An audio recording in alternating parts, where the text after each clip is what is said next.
Good morning, students. I, Dr. Poonam Rani Gupta, is once again with you. Today we are going to deal with a new poem of your syllabus. The poem is The World is Too Much with Us. This poem is written by William Wordsworth, who is considered as the high priest of nature. William Wordsworth was born in 1770 and left to the heavenly abode in 1850. William Wordsworth is also considered as the forerunner of Romantic age. He composed lyrical ballads in 1798. It is an epoch-making publication. The publication of this book, it heralded a new age, that is, of course, the Romantic age. Lyrical Ballads is a collection of poems in collaboration with his friend and poet S.T. Coleridge. William Wordsworth was declared Poet Laureate in 1843. Wordsworth will always be remembered for his love of nature, theory of poetry, and theory of poetic diction.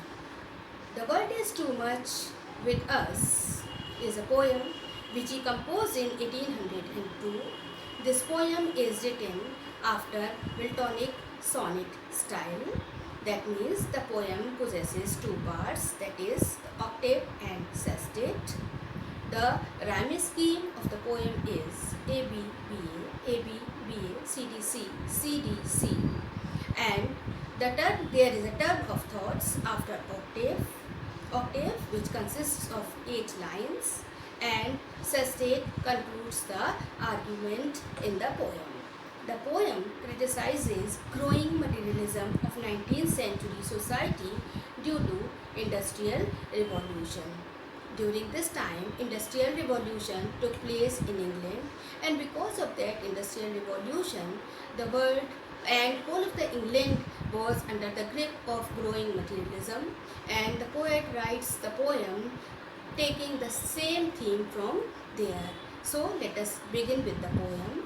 But before starting the poem, let me tell you that at the end of the poem, I have given you a home assignment. There a questionnaire is being given to you.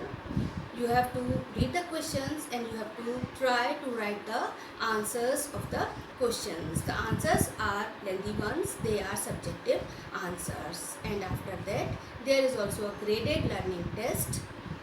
You can go through those questions and you can test your learning. Answers are given at the end of the questionnaire. So now let us begin with the poem. Let me read the poem for you first. So the poem goes like this. The world is too much with us, getting and spending, late and soon. Getting and spending, we lay waste our powers. Little we see in nature, that is ours. We have given our hearts away, a sordid boon. This sea that bears her bosom to the moon. The wind that will be howling at all hours, and are upgathered now like sleeping flowers. For this, for everything, we are out of tune. It moves us not. Great God, I had rather be a pagan, suckled in the creed outward. So might I, standing on this pleasant lea, have glimpses that would make me less forlorn, have sight of Proteus rising from the sea, or hear old Triton blow his wrathful horn. So, in the poem, we see that the poet, he is expressing his sadness, he is expressing his depression at the growing materialism of today. He says that the man of today is growing more and more materialistic, and because of that The man is not paying attention to the natural powers which nature has given to him. And because of that, there are so many scenes, there are so many beautiful sceneries in nature which nature has provided us. We have given our hearts away. We have become insensitive human beings. So that is why those beautiful sceneries of nature we are not able to enjoy. And the poet is so much depressed that he wants to leave Christianity. He wants to turn into a pagan. And he says, "Oh God, I want you to turn into a pagan so that pagan is a person who is a non-believer in God. So he says that when I will convert myself into a pagan, then I will be able to be there in the company of nature and I will feel less forlorn, I will feel less alone, and there I will be able to enjoy the natural scenery." So this is the gist of the poem. Now let us begin with the analysis of the poem. Now let me take up the first stanza. So the first stanza is, "The world is too much with us, late and soon, getting and spending. We lay waste our powers. Little we see in nature that is ours. We have given our hearts away, a sordid boon with us." The word is too much with us means we are too much engrossed in the worldliness. We are too much engrossed in the worldly activities, in the materialistic activities of our day-to-day life. Late and soon. Late and soon means every time, at all hours. Every time we are engrossed so much in earning and spending money. And what happens in getting and spending? Getting and spending means in the transaction of money. We lay waste our powers, the natural abilities, the sensitivity to enjoy nature, to see the beautiful aspects of nature, which is a boon to us from the side of nature to us. We have lost them. We are going to waste them slowly and gradually. Little we see in nature that is ours. Little we see in nature means we are not able to see the natural beauties and which is ours, the sensitivity, the naturalness, which is a power that is being given to human being by God. We have given our hearts a sordid boon. Says that the material advancement which the man is making every day, that material advancement man is considering that it is a great boon on his part. Of course it is a boon for the hungry humanity, but it is nothing, it is sordid, it is mean, it is a mean achievement if we compare the same to the loss of the powers, to the loss of natural gifts which man has exchanged with nature. So what does the poet wants to say? The poet says in the first stanza, in the first 4 lines, in the first quatrain, that we are too much engrossed in the worldly activities. Every time we are lost in earning and spending money, and the natural powers which God has given us, which nature has provided us, it seems to us that we have wasted them and we are not able to see the beauties of nature, and we are considering our materialistic gains to be a boon on our part. It is a boon, no doubt, but in comparison to what we have lost in gaining them is really a bane in disguise. So now let me go on the second stanza. The second stanza says like this: "The sea that bears her bosom to the moon, the winds that will be howling at all hours, and are upgathered now like sleeping flowers. For this, for everything, we are out of tune." The poet says in the second stanza that nature offers a number of beautiful scenes for us. The sea that bears her bosom to the moon. So here the poet creates an imagination of the sea and the moon. The sea is the lover and the moon is the beloved. And the sea wants to catch hold of his beloved, that is moon. So the sea opens, bears his heart to embrace his beloved, that is moon. And the waves of the sea, they are at tide, they are rising high. It seems as if the sea wants to catch hold, the sea wants to embrace his beloved. The second scene which the poet gives is the winds that will be howling at all hours are up gathered now like sleeping flowers, says, and the winds during the daytime which howl, which blow very loudly, which blow very noisily during the daytime, but as soon as it is twilight, as soon as it is evening, what do?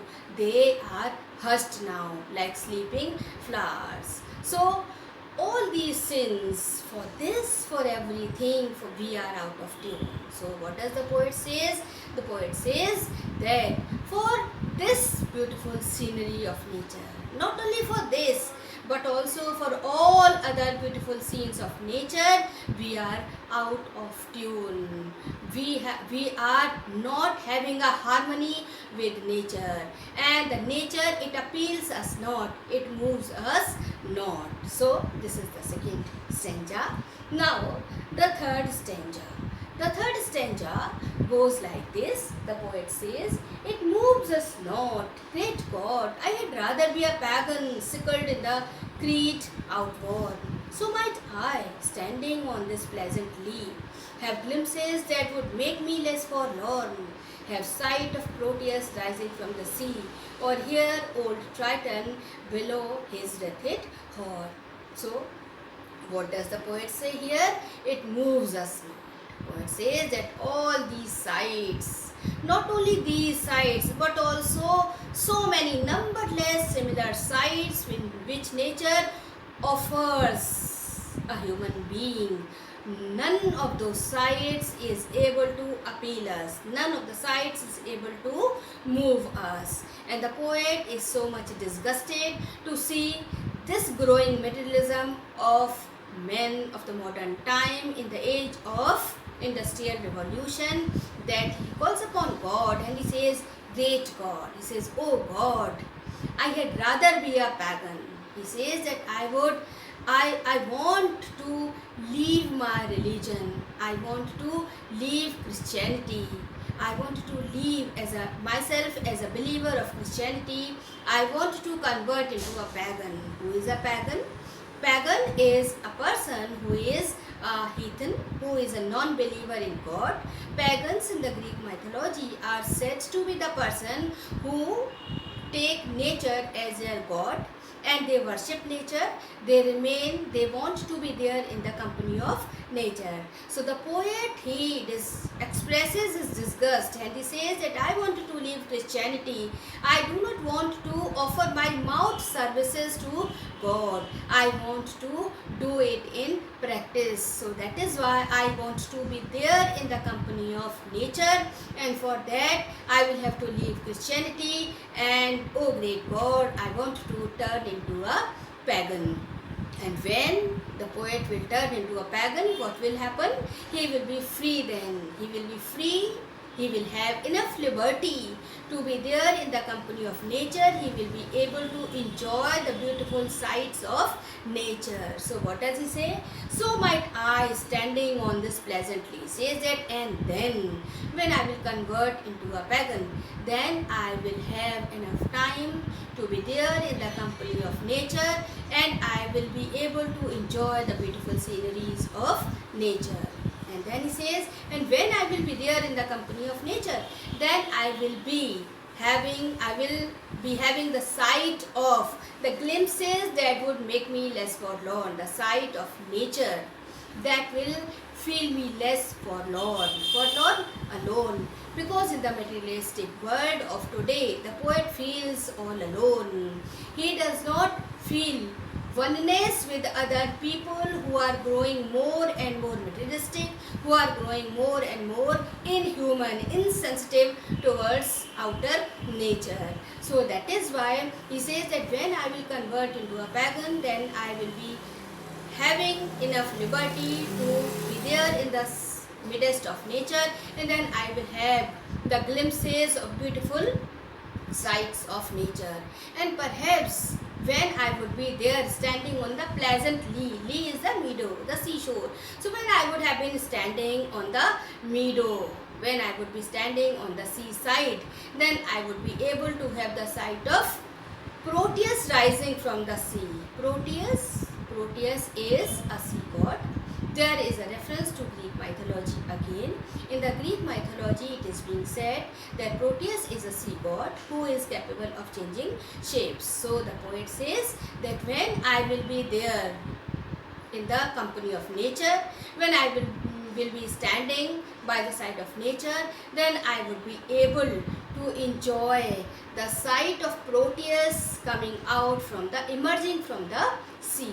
And not only the sight of Proteus, but also I would be able to hear old Triton blow his wreathed horn. Once again, there is a reference to Greek mythology of Triton. In the Greek mythology, Triton is being portrayed as another sea god who is able to calm the sea by blowing his horn. So he says that, and when I will be standing on the sea side, then I would be able to enjoy, or I would be able to hear the sound of the horn of Triton's scout. So what does the poet say? The poet says that then I will be able to enjoy the beautiful sights of nature. So in whole of the poem, what does the poet say? We see that in the octave part is the first two quatrain. Quatrain is a stanza of 4 lines. So in the first two quatrains, what does the poet say? The poet expresses his disgust of growing materialism of today. He says that people are getting more and more materialistic. They are spending their time only in earning and spending money. They have become inhuman. They have become lost the powers which have been given to them by God. They have lost all those natural powers to enjoy and to see the beautiful scenery of nature. And in the sestet part, what does the poet say? There is a turn of thought, as I told you earlier also. And here the poet wishes that he wants to turn into a pagan, and when he will convert into a pagan, then he will be able to enjoy the beautiful sceneries of nature. And not only the beautiful sceneries of nature, but also he would be able to enjoy the sight of sea gods like Proteus and Triton coming out from the sea. He would also be able to hear the horn sound which is being blown by Triton to calm or to pacify the tidal sea. Here I have given you certain questions. You please go through these questions, try to write the answer. If there is any problem, you can write to me in the chat box and I will give the answers to all the queries. And then this is a graded learning test. Answers are given at the end of the test. So you go through these questions and you please try to test your learning. Thank you.